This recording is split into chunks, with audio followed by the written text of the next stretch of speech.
A existência dos ninjas é um tema que continua a fascinar muitas pessoas, mas é importante desvendar os mitos e entender a realidade por trás dessa figura histórica. Os ninjas realmente existiram, mas não eram os assassinos sombrios que muitas vezes vemos na mídia e na cultura popular. Para compreender melhor essa história, é necessário explorar as fontes históricas e as evidências disponíveis. Não existe evidência histórica nenhuma de que os ninjas eram assassinos treinados para se esconder nas sombras e matar seus inimigos. Nunca existiu na história dos ninjas, por exemplo, uma arte marcial conhecida como ninjutsu, estilo de luta inventado no início do século XX. Histórias encontraram o ninjutsu, sim, mas não se trata de arte marcial. As principais fontes históricas escritas a respeito da história dos ninjas e seu treinamento está em três obras fundamentais: Bansensukai, conhecida como a Bíblia Ninja, Livro Ninja, Desmascarando o Mito Shonin.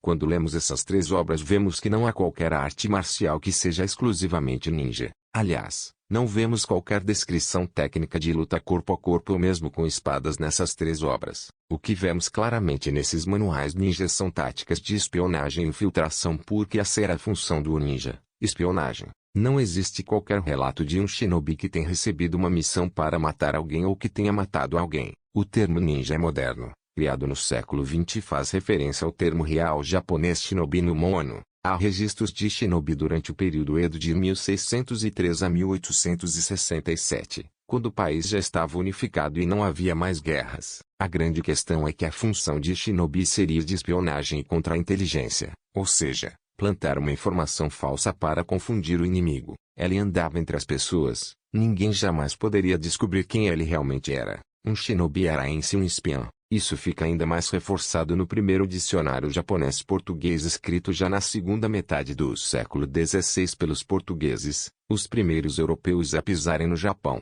Nesse dicionário eles descrevem a palavra shinobi e sua função, espionagem. Em outras palavras, os ninjas praticavam as mesmas artes marciais praticadas pelos samurais e buzis. Nenhum sistema de luta foi criado exclusivamente pelos ninjas. Velhinho de cabelo roxo, chamado Masaki Atsumi, ele é o principal criador e difusor desse mito do ninjutsu enquanto arte marcial. Ele até criou uma escola, a Bujinkan, que tem seguidores no mundo todo. Um deles foi Stephen Kais, o ninja americano, provavelmente o maior responsável pelo lançamento dos ninjas dos anos 1980. Masaki Atsumi jura que recebeu a arte dos ninjas diretamente do último ninja japonês, chamado Takamatsu. Só não pergunte onde se Masaki Atsumi tem provas históricas que o ninjutsu. Masaki Atsumi ganhou fama quando foi convidado a participar como consultor marcial do filme 007 Você Só Vive Duas Vezes de 1967, no qual ele divulga para o mundo os saltos mortais,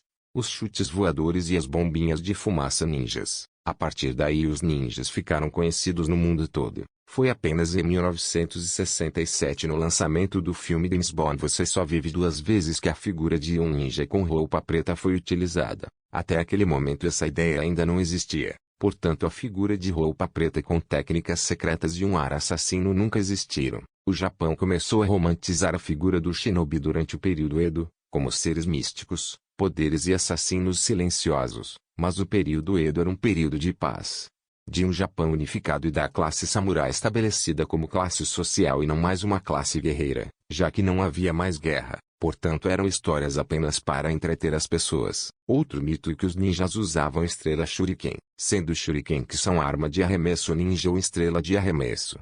Porém não existe prova histórica que isso fosse verdade. Stephen Turnbull em seu livro Ninja, Desmascarando o Mito derruba toda essa lenda.